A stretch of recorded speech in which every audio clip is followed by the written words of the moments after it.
Jangan lupa untuk subscribe YouTube channel Metro TV News dan nyalakan notifikasinya.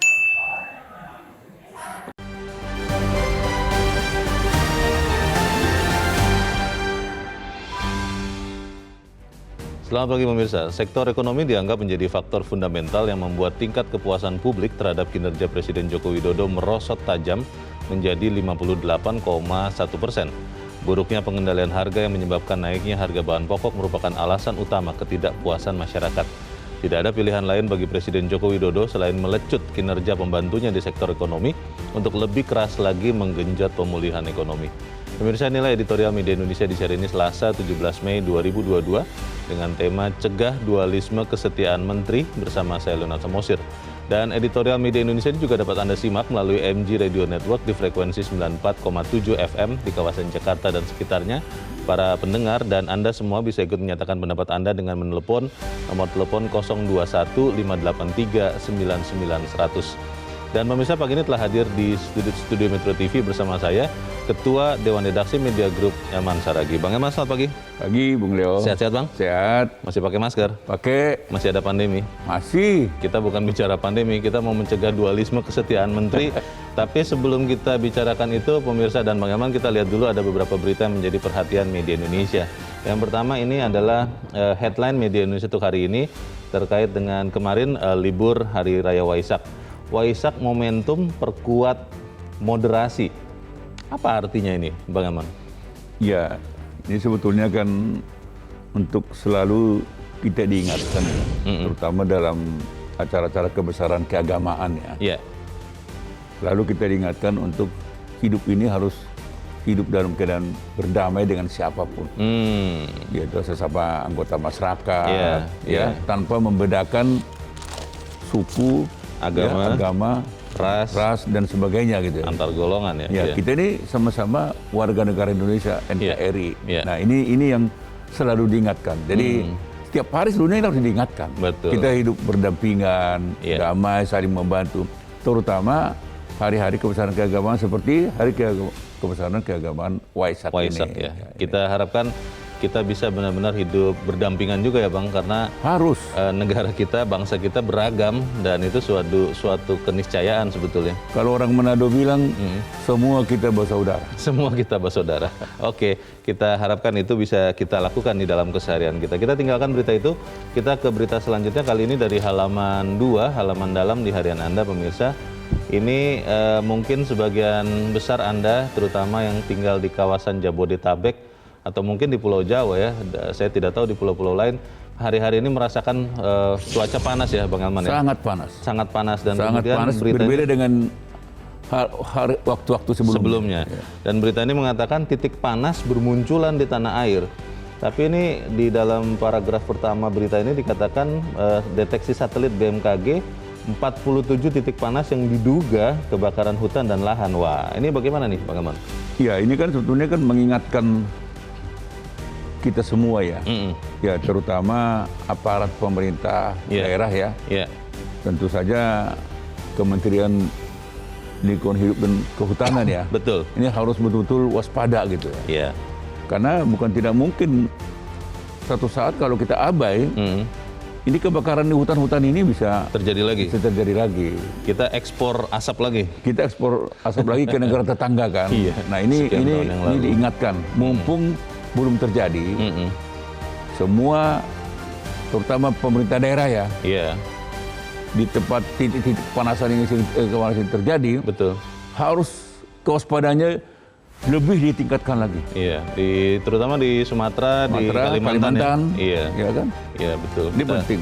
Kita harapkan supaya bersiaga sebelum jangan nanti setelah terjadi kebakaran hutan, baru semua panik. Semua baru turun ke lapangan. Turun ke lapangan dan semua sok sibuk. Pakai sepatu ini wah. Tidak usah jadi pahlawan kesiangan. Janganlah. Oke, kita bisa harapkan semoga kebakaran hutan dan lahan tidak benar-benar terjadi. Kita tinggalkan berita itu, kita ke berita selanjutnya masih dari halaman 2. Ini berita yang terkait dengan foto di halaman 2 juga, kalau Anda bisa lihat di harian Anda pemirsa. Itu adalah foto Presiden Joko Widodo bertemu dengan founder SpaceX Elon Musk. Dan di dalam berita ini dikatakan RI dan Tesla miliki kesamaan visi. Tesla perusahaan mobil listrik yang dimiliki Elon Musk. Artinya apa ini Bang Elman? Kesamaan visi Indonesia dan Tesla, Bang? Ya, kalau saya sih melihat ini kan lebih kepada, kalau kita lihat gambar ini ya. Ini ada videonya yang sedang diputar. Ya, betapa pemerintah ini kan berusaha dengan cara apapun. Iya. Yang penting investor masuk Ke Indonesia. Untuk mensejahterakan rakyat. Iya. Jadi kalau ini kan jarak jauh dari Indonesia ke Amerika kan. Iya, dan ini kan setelah Jokowi dari Washington ke lokasi ini, katanya kalau terbang itu lebih dari 5 jam, Bang. Terbangnya saja itu. Nggak soal. Mau 10 jam juga pasti Pak Jokowi kejar. Jalani ya. Inilah yang membuktikan betapa seriusnya Presiden ini untuk mengejar, ya, untuk menumbuhkan perekonomian kita, terutama pasca pandemi ini kan. Jadi ini ya boleh aja ada orang lain juga saya lihat nyinyir kan. Iya. Dalam awal juga mempersoalkan si Elon Musk ini kan tidak pakaian resmi, Pakai kaos. gitu kan. Lah soal. Iya. Karena kita butuh. Betul. Jadi kita nggak perlu pasang harga diri, tetapi investasi tidak masuk. Untuk apa gitu loh. Iya, karena secara nyata angka pengangguran masih lumayan, Bang, di Indonesia. Jadi maksud saya kaum nyinyir ini, yang nyinyir ini, kalau nyinyir yang substansial lah, jangan yang begini nyinyirin gitu. Iya. Yang Kasihan loh. Betul. Mereka tidak punya topik lagi. Karena itu mereka lelah kelihatannya ya. Akhirnya membicarakan hal-hal yang tidak substansif. Baik, kita harapkan investasi juga masuk ke Indonesia. Kita tinggalkan itu, kita ke editorial, pemirsa. Cegah dualisme kesetiaan menteri. Ini sudah pernah kita singgung beberapa waktu yang lalu ya. Kita sudah singgung, Bang. Tapi pertanyaannya adalah begini. Kalau menteri tetap ada di dalam kabinet, dan menteri-menteri ini, sekian menteri kita tahu punya rencana untuk perhelatan politik 2024, ya akan terus terjadi, Bang, dualisme ini. Bagaimana, Bang? Ya, memang tidak mudah buat mereka menjaga keseimbangan kan. Iya. Fokus untuk untuk tugas pokok Sebagai menteri. Tapi fokus juga untuk syahwat politik pribadi kan. Karir politik berikutnya. Ini kan tidak mudah. Iya. Dan ini tercermin ketika disurvei, Bapak Bulur ini kinerja tingkat kepuasan ini kan. Masyarakat kepada kinerja pemerintah yang di dalamnya ada menteri ya? Ada menteri dan sangat turun. Ya kan? Sekarang udah 58,1 kan. Yeah. 6 bulan yang lalu itu 71 atau ya 70%. 71 antara 72 kan. 6 bulan yang lalu. Nah, ini menandakan sebetulnya bahwa sedang terjadi masalah kinerja pemerintah, khususnya para menteri-menteri di bidang ekonomi kan. Karena ketidakpuasan yang disurvei itu khususnya di bidang ekonomi. Ekonomi. Soal harga-harga. Katakanlah ketika survei ini dilakukan bulan April lalu, kan pada saat itu kan sedang terjadi kelangkaan minyak goreng. Iya. Dan harganya melangit. Mahal, ya. Nah, anehnya kok sepertinya pada saat itu baru mereka kalang kabut. Jadi cari sana, cari sini, semua tapi tetap aja harga makin melangit dan minyak goreng langka. Nah, lakukan survei memang langsung drop. Nah, disinilah sebetulnya kita diingatkan oleh survei ini, hati-hati loh pemerintah. Kalau tidak fokus, inilah akibatnya. Kalau dia tetap tidak fokus lagi, ambruk. Nah, juga rakyat juga marah sebetulnya. Kok ada menteri yang tidak fokus, kok sepertinya tidak ada masalah. Tidak dijewer gitu. Malah ya rakyat bilang, loh ikut juga dia jalan-jalan ke Amerika. Ini mohon maaf ya. Ini saya memotret dari perasaan masyarakat. Nah, ini yang perlu dipikirkan. Baik, kita akan bahas apakah memang dualisme kesetiaan menteri ini bisa kita cegah, Bang Elman, dan pemirsa. Inilah editorial Media Indonesia untuk hari ini, Selasa 17 Mei 2022. cegah dualisme kesetiaan menteri.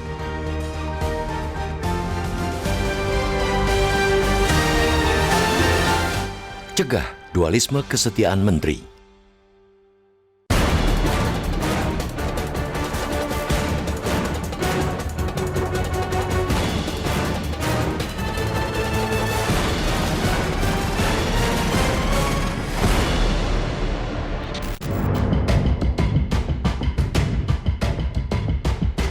Sektor ekonomi dianggap menjadi faktor fundamental yang membuat tingkat kepuasan publik terhadap kinerja Presiden Joko Widodo melorot tajam menjadi 58,1%. Meskipun masih mayoritas, tingkat kepuasan tersebut berada di titik terendah dalam 6 tahun terakhir berdasarkan survei Indikator Politik Indonesia.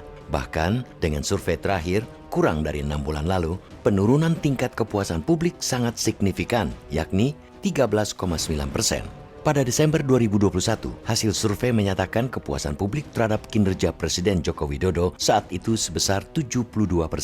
Buruknya pengendalian harga yang menyebabkan naiknya harga bahan pokok merupakan alasan utama ketidakpuasan masyarakat. Alasan tertinggi berikutnya, bantuan yang tidak merata.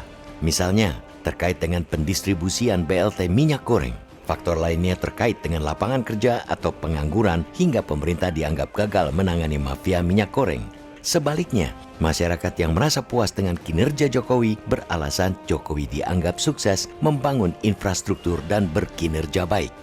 Kondisi yang dirasakan masyarakat yang tergambar lewat survei Indikator Politik Indonesia tersebut memersepsikan tren positif pemulihan ekonomi Indonesia pasca pandemi COVID-19 masih dibayangi tantangan inflasi dan pengangguran. Tidak ada opsi lain bagi Jokowi selain melecut kinerja pembantunya di sektor ekonomi untuk lebih keras lagi menggenjot pemulihan.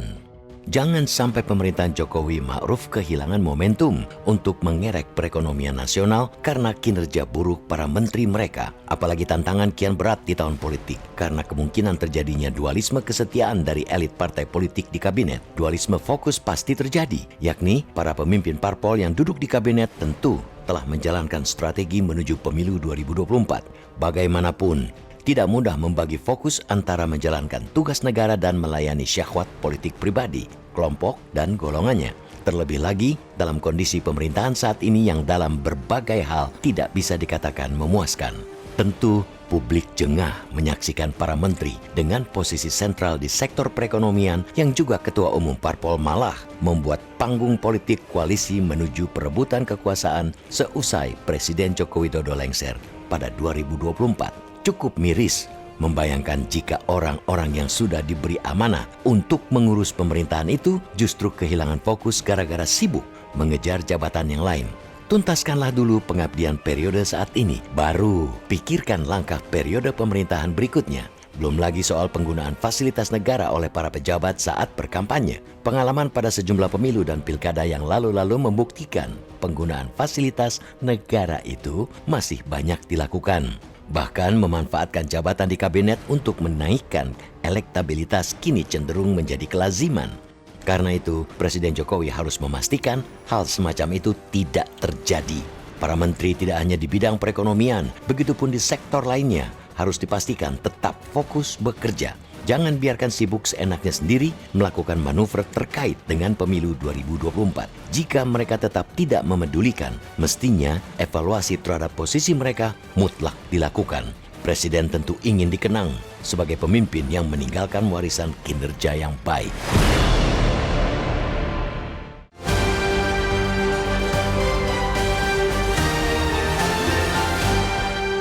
Anda bisa ikut menyatakan pendapat Anda di bagian berikut selepas jeda pemirsa. Untuk saat ini tetaplah bersama kami.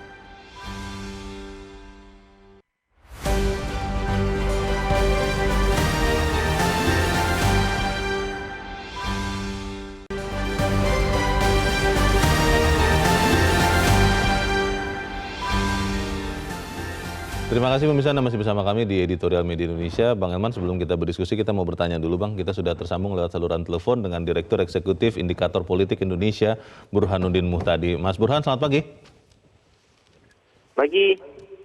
Mas Burhan, survei terakhir yang Anda lakukan memperlihatkan bahwa kepuasan masyarakat turun ya terhadap kinerja pemerintahan. Persisnya Penurunan itu pada sektor apa ya? Dikatakan di sektor ekonomi, tapi persisnya itu apa? Apakah karena harga-harga kebutuhan pokok naik atau apa, Mas Burhan? Ya, jadi kita punya pertanyaan, kalau misalnya mereka puas, alasannya apa? Nah, disebutkan secara spontan masyarakat yang menganggap puas 58,1%. Itu sebagian besar karena alasan Pak Jokowi berhasil mengembangkan infrastruktur secara masif. Oh, yang kedua, karena arus mudik balik kemarin lancar begitu ya? Infrastruktur secara baik, ada jalan tol, ada jembatan, ada waduk, jadi bukan hanya mudik saja. Ya. Nah, kemudian yang mereka yang tidak puas, sekitar 35% lebih, itu alasan utamanya adalah harga-harga kebutuhan pokok meningkat. Nah, memang kebetulan sesuai dengan data inflasi selama beberapa bulan terakhir, kalau kita lihat data dari BI, itu terjadi peningkatan inflasi dari 1 menjadi 3, sekian ya, 3,4. Nah, kemudian alasan yang kedua mengapa mereka tidak puas itu adalah bantuan tidak merata. Nah, ini saya kira berkaitan dengan BLT minyak goreng. Nah, BLT minyak goreng ini kan pertama bisa jadi terjadi kesalahan distribusi, orang yang tidak berhak menerima. Data dari survei kami menunjukkan 31% mereka yang menerima BLT minyak goreng itu kategorinya kelas menengah atas. Itu kan artinya ada kebocoran. Atau yang kedua, jumlah penerima BLT minyak goreng kan overall terbatas. Nah, padahal banyak orang yang merasa berhak untuk menerima BLT minyak goreng. Nah, itu yang menunjukkan seolah-olah terjadi exposure ya, yang menimbulkan kecemburuan bagi yang tidak menerima. Mas Burhan, ini ketidakpuasan masyarakat atau responden yang disurvei itu semata-mata kepada kondisi di lapangan kenaikan harga termasuk minyak goreng yang Anda sebutkan itu, atau juga termasuk kinerja pemerintah dalam hal ini presiden dan pembantunya atau menteri? Ada mengarah ke situ tidak, Mas Burhan? Kita nanya pemerintah secara umum bahwa kemudian kinerja presiden, kinerja pemerintah disebabkan oleh kinerja 1-2 menteri. Saya kira itu kita tidak bisa pisahkan karena kinerja pemerintahan kan kerja satu tim, bukan kerja satu orang. Jadi kita tidak menanya secara spesifik gitu ya, kinerja Menteri A, Menteri B. Kita nanya pemerintahan sebagai pemerintah satu keseluruhan tim. Ya? Iya. Kalau kemudian itu kan kemarin kenaikan harga juga dipengaruhi faktor musiman ya, ketika bulan puasa sampai lebaran kan biasanya harga naik. Kalau kemudian setelah sekarang misalnya turun harga-harga, dan indikator juga melakukan survei lagi, kira-kira akan naik tidak kepuasan masyarakat kepada kinerja pemerintah, Mas Burhan? Begini, kita punya data panjang dari awal pemerintahan Presiden Jokowi sampai sekarang. Memang ada hal yang menarik, tingkat kepuasan itu paralel dengan tingkat inflasi. Jadi ditampilkan itu dari data yang kita rilis kepada media. Ketika approval Jokowi meningkat itu pada saat umumnya inflasi sedang turun. Ketika approval Pak Jokowi tertekan atau turun itu ketika inflasi tinggi. Itu data trennya begitu. Nah, tetapi ada beberapa anomali. Anomali yang pertama adalah di tahun 2017, 2019 itu inflasi juga lumayan tinggi untuk ukuran Indonesia ya, sekitar 3,5 sampai 4%. Tapi approval Pak Jokowi menurut data kami saat itu di atas 70. Apa penyebabnya? Karena daya beli bagus. Daya beli masyarakat bagus. Sehingga meskipun inflasi tinggi, mereka mampu untuk membeli barang. Nah, yang terakhir ini beda. Jadi selama 2 tahun Indonesia mengalami demand shock. Karena mereka tidak bisa bergerak karena ada pandemi. Nah, ketika pandemi sudah mulai pulih, kemudian ekonomi mulai bergerak, tetapi masyarakat kondisinya masih seperti sebelumnya, daya beli masih kurang, tetapi inflasi meningkat, mereka akan tertekan dan mereka menyalahkan pemerintah. Nah, terutama yang menyumbang inflasi kan sektor pangan ya minyak goreng salah satunya. Betul. Mas Burhan, ini pertanyaan terakhir, ada rencana nggak untuk melakukan survei lagi Mungkin katakanlah dua bulan dari sekarang untuk mengetahui mengeluarkan efek dari Ramadan dan Lebaran yang membuat harga naik. Ada rencana itu, Mas Burhan?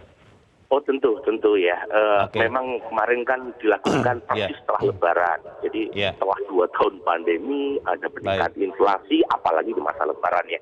Kita tentu harus fair ya, memotret kondisi ini sesering mungkin agar pemerintah juga mendapatkan informasi yang baik, punya gambaran yang tepat, agar bisa melakukan kebijakan yang tepat pula dalam merespon keadaan. Baik, kita tunggu nanti hasil survei berikut.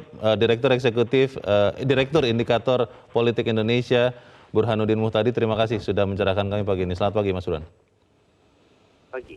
Ada satu faktor tadi Bang Aman yang dijelaskan Mas Burhan bahwa itu terkait ketidakpuasan masyarakat terhadap kinerja pemerintah terkait dengan harga-harga yang mahal, inflasi naik, yang memang bertepatan dengan Ramadan, bulan puasa dan Lebaran yang memang secara tahunan akan menaikkan harga. Kalau kemudian faktor Lebaran dan Ramadan ini dikeluarkan, kira-kira kepuasan masyarakat tetap rendah, tetap turun dibandingkan tahun lalu, atau seperti apa? Iya, kalau kita lihat kelangkaan minyak goreng itu ya, dan harganya tinggi, mahal, tetap aja masyarakat marah kan. Nah, ketika rakyat marah, dilakukan survei, itu kan situasi kondisi pada saat survei dilaksanakan, ya hasilnya pasti negatif kan. Nah, ini kan ditambah lagi sebetulnya kan sempat masyarakat merasa ada harapan. Ketika pemerintah melarang ekspor kan. Ekspor CPO. CPO kan. Dan pada saat yang bersamaan tanggal 19 April yang lalu, Kejaksaan Agung membongkar ada dugaan mafia minyak goreng. Minyak goreng, Nah, tetapi kan masyarakat melihat dampak positif dari larangan ekspor CPO ini lambat. Gitu. Oh, tidak serta-merta menurunkan harga minyak Mestinya goreng. Kan, entah bagaimana caranya, harga langsung normal, barang membludak. Banyak tersedia. Di pasar tradisional sama di pasar-pasar modern kan gitu kan. Nah, kedua, masyarakat juga melihat ada kelambanan pengungkapan penuntasan kasus dugaan mafia minyak goreng ini. Kita belum dengar lagi ya kelanjutan kasus itu. Hanya dia Jaksa Agung selalu bilang kita akan tuntaskan. Itu kan bahasa-bahasa kuno kan gitu. Jadi dan rakyat juga bertanya, apa iya yang dugaan melakukan mafia minyak goreng ini hanya satu perusahaan? Oh, hanya 4 nama itu hanya tadi? 4 nama itu. Masyarakat tidak percaya.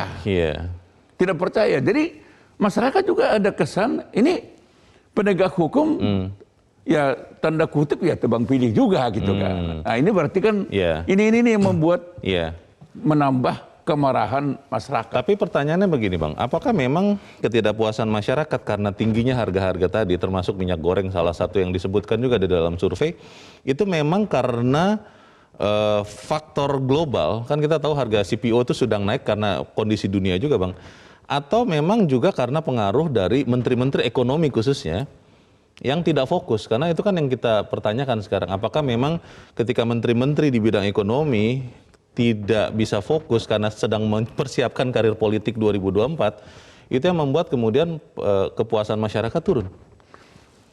Faktor global pasti ada, tetapi kalau faktor global ini disiasati dengan keseriusan kinerja para menteri yang menangani misalnya soal minyak goreng katakanlah ya, pasti dampaknya tidak terlalu parah kan. Sudah gitu. Diantisipasi katakanlah dari tahun lalu ya, karena CPO sudah mulai naik dari tahun lalu Bang. Nah, karena juga dulu juga kalau tidak diantisipasi pasti akan terjadi gejolak. Tapi karena menteri-menteri sebelumnya fokus, dia tidak perlu yang lain, pokoknya dia bilang dia harapkan seluruh kebutuhan pokok masyarakat harus tersedia dengan lebih dari cukup dan harganya betul-betul terjangkau. Bisa dibeli. Itu kan motonya kan. Karena fokus kepada pekerjaannya saja. Nah, ini kan kita katakan ada nggak menterinya? Dan anehnya ketika ada dugaan menterinya abai, sepertinya presiden membiarkannya gitu kan. Tidak ada, katakanlah masyarakat kan perlu tahu juga ini.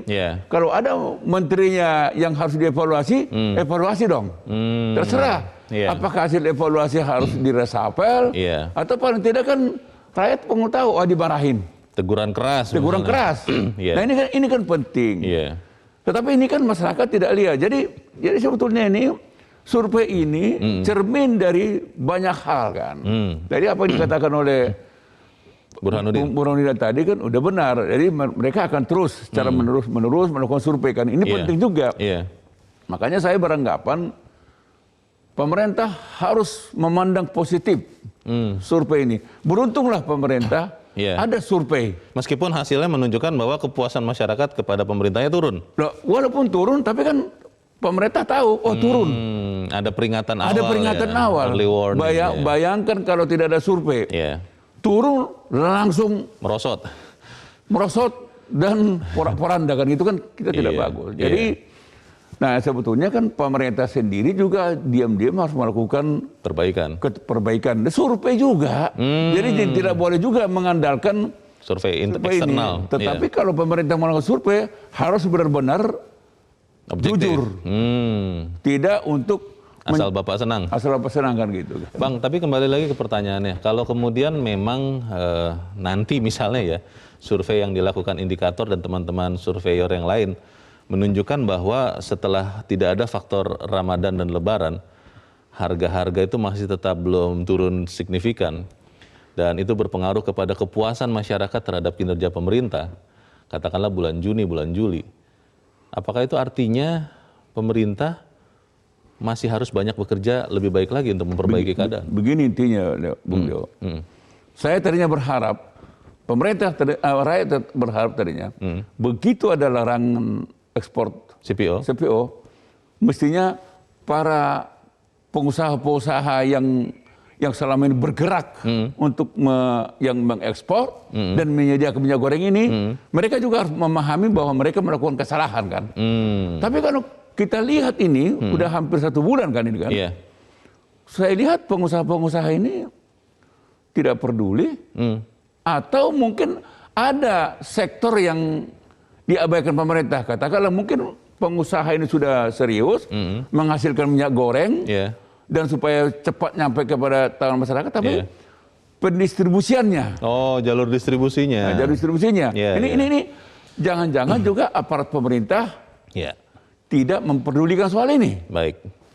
Bagaimana kita memastikan bahwa walaupun menteri-menteri ada ya sebagian yang punya niat politik 2024 itu tetap bisa fokus di pekerjaannya, kita bahas di bagian berikut Bang Aman. Pemirsa tetap bersama kami, Editorial Media Indonesia segera kembali.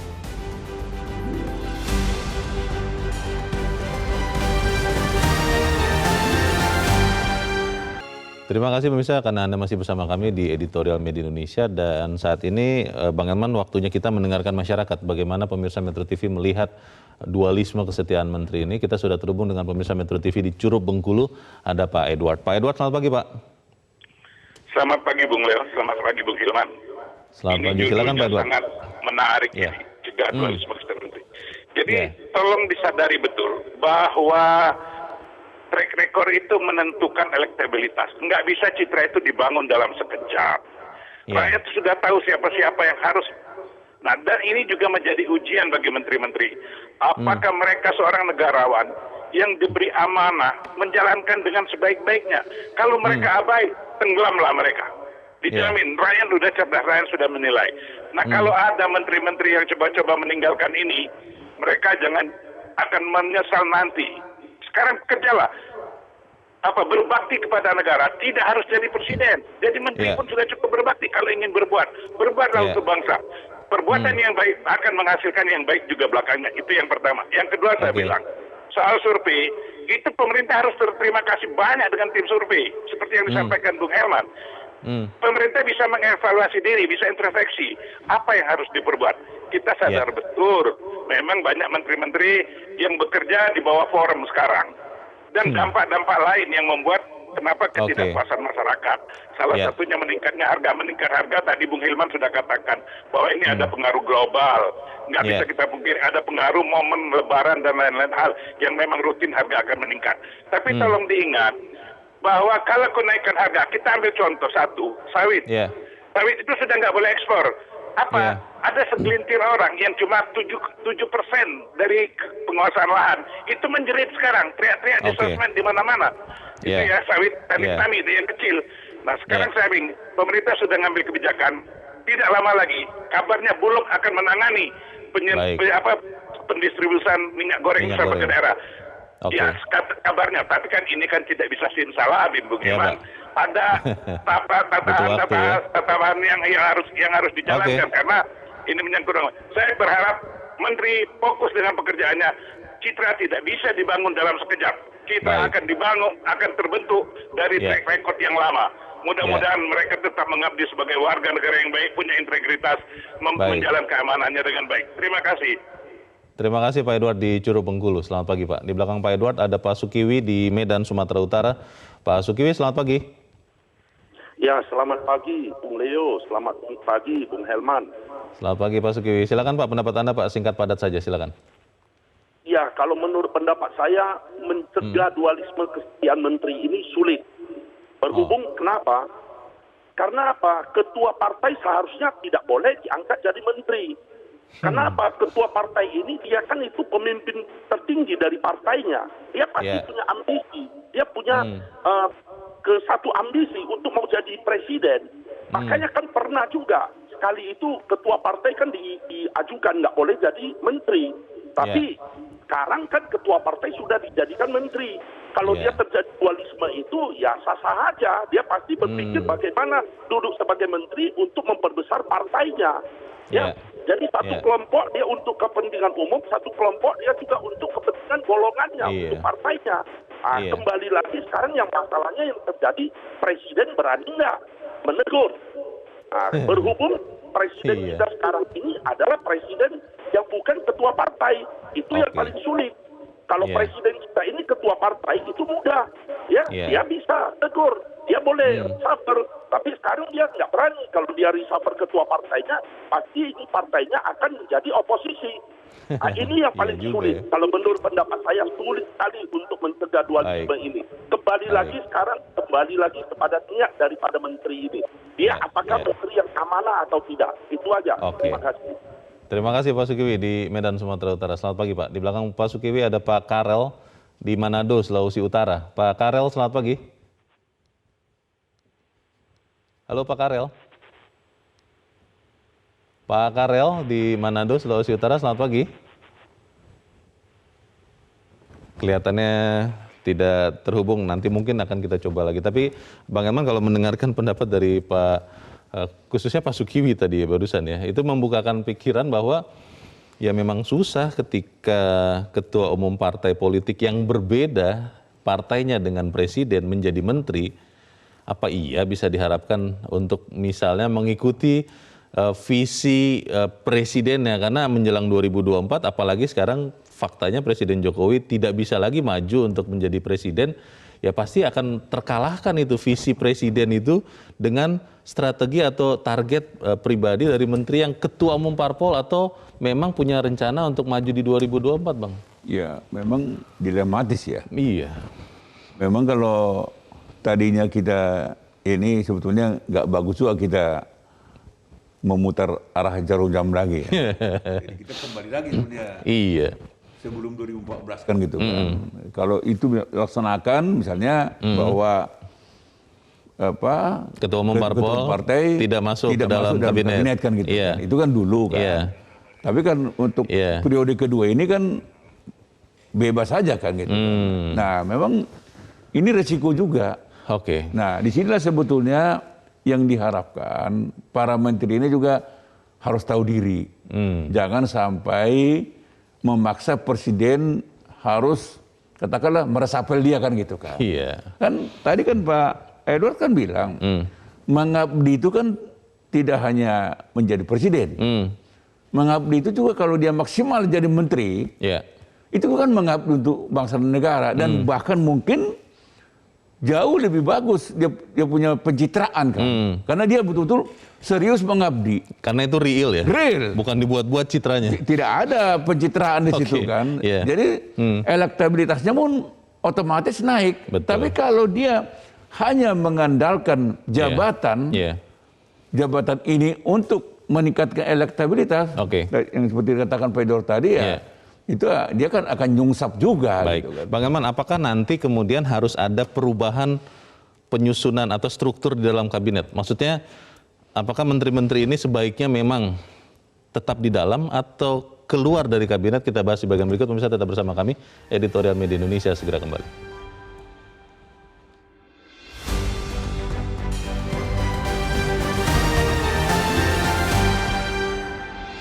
Ribet, pakai kontrapengku, praktis.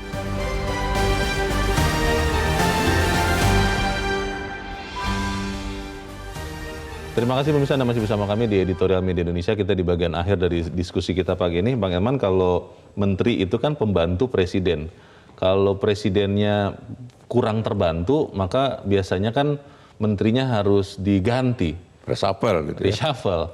Tapi pertanyaannya adalah apakah itu bisa dilakukan pada saat, seperti tadi kata pemirsa, menteri-menteri ini adalah kekuatan politik lain yang selama ini mendukung menjadi koalisi dari Presiden Joko Widodo. Bagaimana, Bang?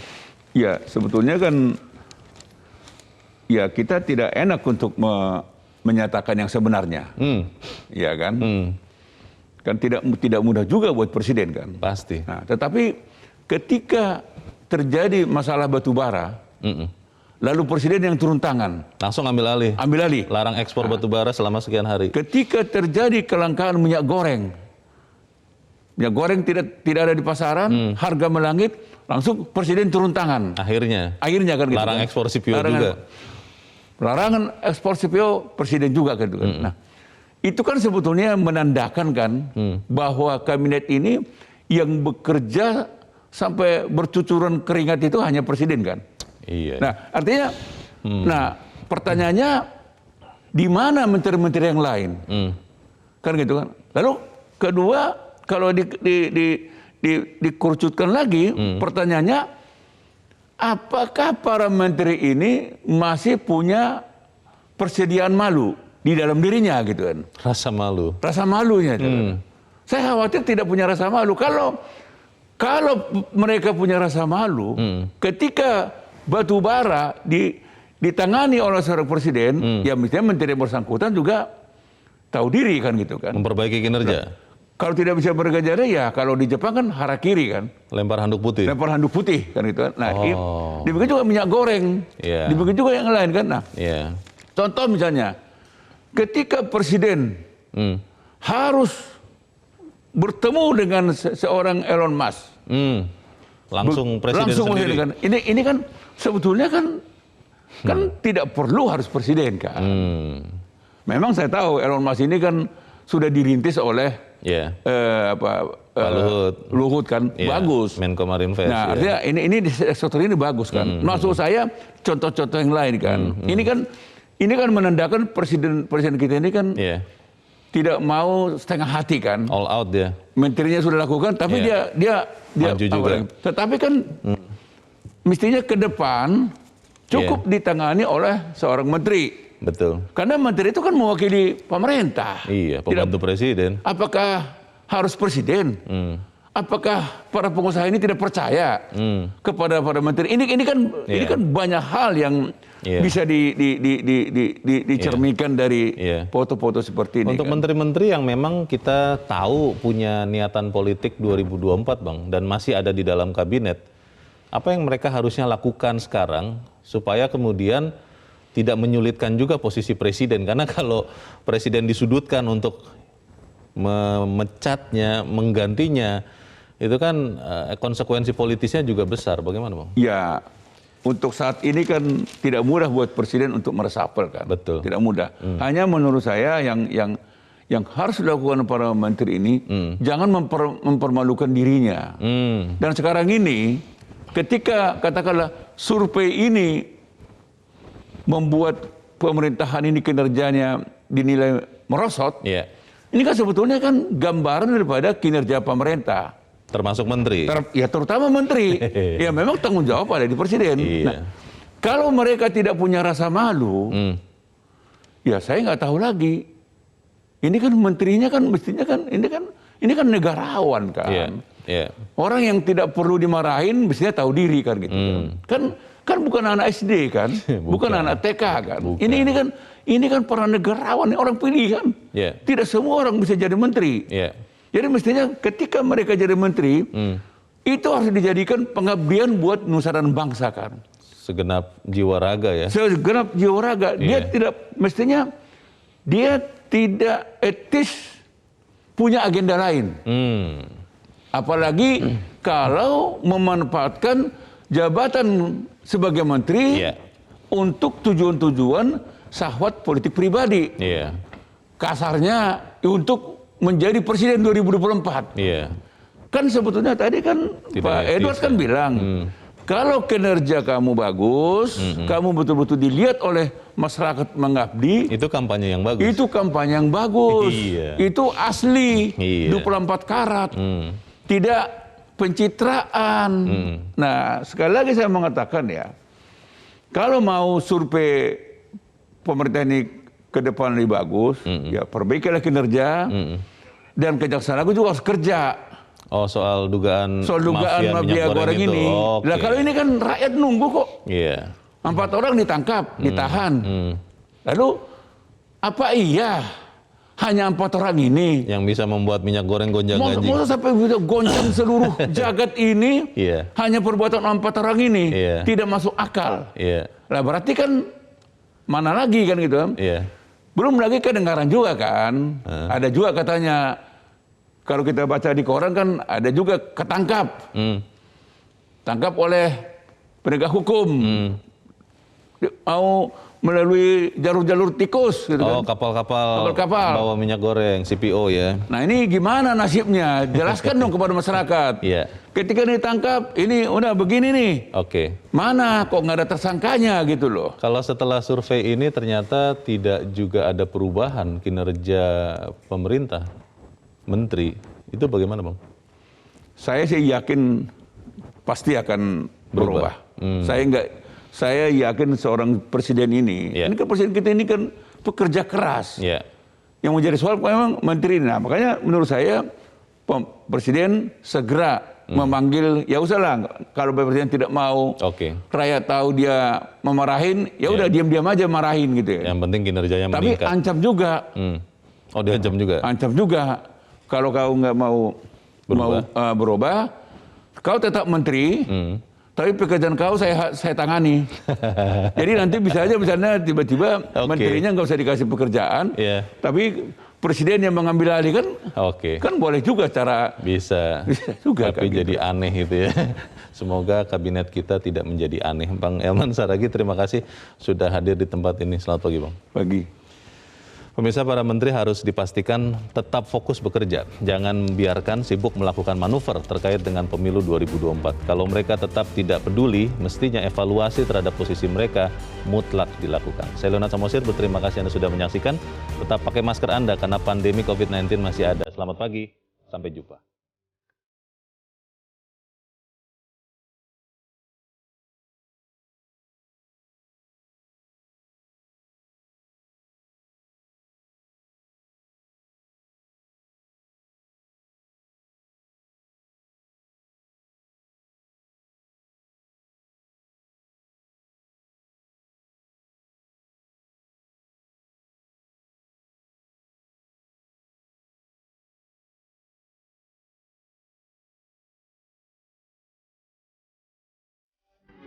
Metro TV